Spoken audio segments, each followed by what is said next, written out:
genetic modification. And I said, I don't agree with that. And I will tell you that our brand, PlantPure, will never be used on a genetically modified vegetable or fruit. So I think we have to make, I think we have to stand up for that.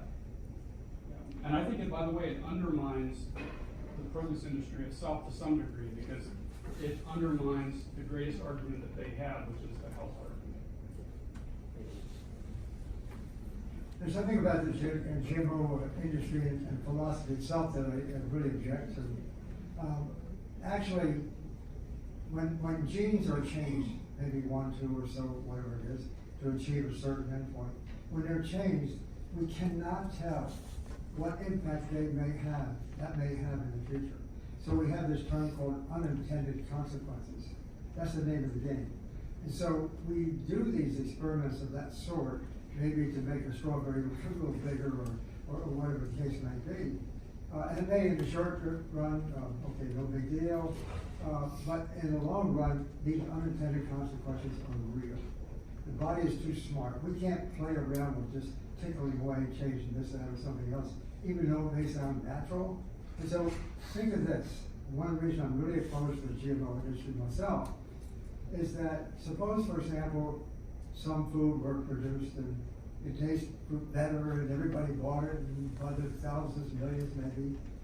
And then something, let's imagine 12 years, 15 years down the road or something, all of a sudden something starts to appear that could turn into an epidemic.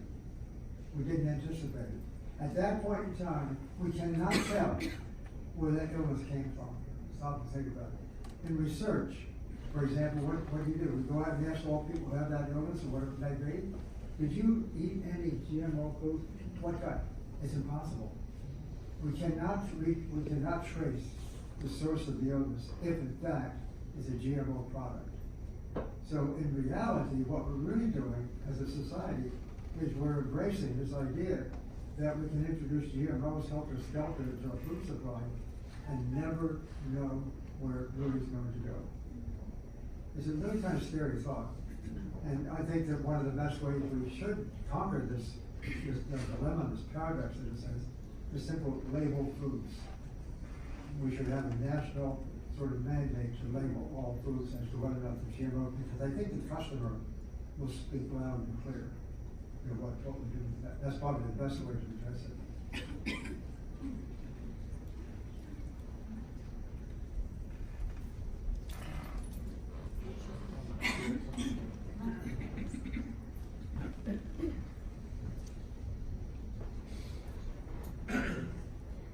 Hi, I'm Lisa. Question for both of you. What are a couple of your favorite stories about physicians that were skeptical at first and then embraced plant-based nutrition? And what specifically did you do as you were sharing that information with them to get them to be more open to it? Actually, this is one of the brightest sides of my existence right now. I started speaking in medical schools maybe, I don't know, 5, 6, 7 years ago. So when I first did that, before that I was speaking to the usual fan clubs, I guess you could say others. But in the case of medical schools, when I started doing that, the first 2 or 3 presentations, I kind of waited for some questions, and there weren't very much questioning. I thought, wow, I really messed up. Something I was missing, and they weren't asking questions. But then as time passed, it turned out that the first emotion I think I began to see was anger as I spoke to medical schools, because I know that physicians are really good people. They went out to get their careers. Their interest was to serve patients, to do good things. There's no question about that in my mind. Great respect for them. But when they realized that I would start telling things differently, and they started understanding it, it was anger. Why wasn't I taught that in medical school? And so I went through some phase of that and still see some of that too. But now, the last, 3 or 4 years, I guess, and I've spoken to about 150 medical schools at least over the last 2 years. And now, medical people are they're coming out of the woodwork almost. It's incredible.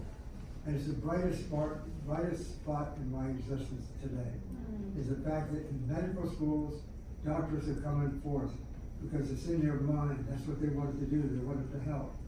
They just haven't been told. Now they're learning, and it's spreading like wildfire. It's fantastic.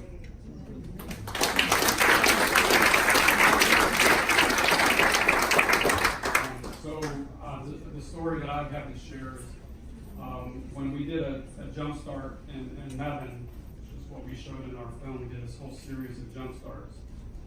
One of the early jump starts included a physician, and she was a very traditional physician, relied on pharmaceuticals, and she had the natural sort of skepticism that you see in physicians, but she went through it, and she started to become a believer when she saw the biometric results. We had incredible results, but she really became a believer when her husband saw results. One day I went into her office because we were filming actually one of her patients who mostly reversed his diabetes. And she broke down and started crying. She said, my husband, who was also in the Jump Start, has terminal cancer. And he has school-age kids, and they have a family, and they had given him a timeline. You're not going to make it past this date. It wasn't that far out to the future. And so, but he was in the Jump Start, and he did it religiously. And then when he went back to his doctor's the next checkup, the doctor said, it looks like this is slowing down. It's kind of strange. So then he went back again the next time, and that time they said that it looked like it had completely stopped growing. And then, because this was an untreatable brain cancer, and then he went back the next time, and now it was shrinking. And every time he went back, it was smaller until it was gone. And it's gone. And he's with his boys, and I see his wife every day go to the gym. A lot of times she's there, and she is a believer.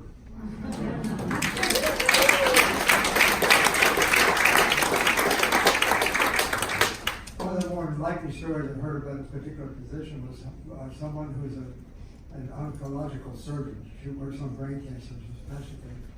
And she gets patients of the most serious kinds of brain cancer. So in any event, I went there and lectured her medical school as well, but she had, prior to learning about the China study, had been putting her patients on the Atkins diet, and was concerned about that. She wasn't seeing the kind of results. That's the high protein, high fat diet after with people with brain cancer. And in any case, she had a young woman there. When she got the China study, she told me she was really very enthusiastic about it. That's why they had me become a speaker, because she had this young woman, I don't know, she may be about 30 or so, had this really serious form of brain cancer. Usually people are gone in 6 months to a year. In any case, she put her on this young student, or this young person on this diet. And 6 months came and went, things were looking pretty good. A year passed, 2 years. The last time I checked, that person now in her 5th year, and it's almost unheard of to hear that. And now she's organized her own vegetarian restaurant. It's amazing.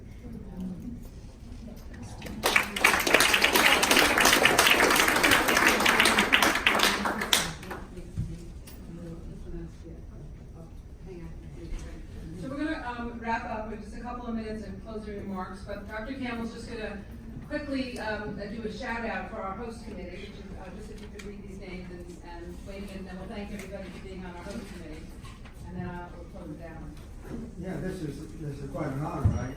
These people, I have to say, personally, it's special. Kim and Foreman Anderson, Carrie Banks, Aaron Center, Jim and Lauren Courage, Janet Finkel, Luxury Habitat, Farm to Skin, Heidi's Health Kitchen, Lorraine Hendricks, Dr. M.D., Jody and Professor Arthur, yes, Sally Lipsky, Henry Mader, Victoria Moran, Victoria, I see her oftentimes for many years. Robert Osfeld, Dr. Osfeld is in Montefiore, and recently had a conference with cardiology. He's himself a cardiologist. I spoke to Rob Osfeld is one of your gems here in the city.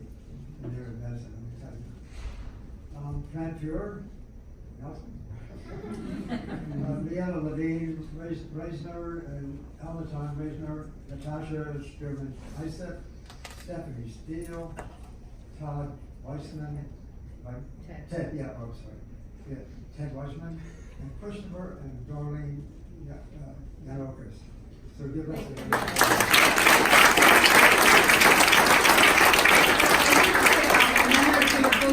But before I do, the first thing, huge shout out to Darlene Williams Yanakos for moderating that panel. We got the two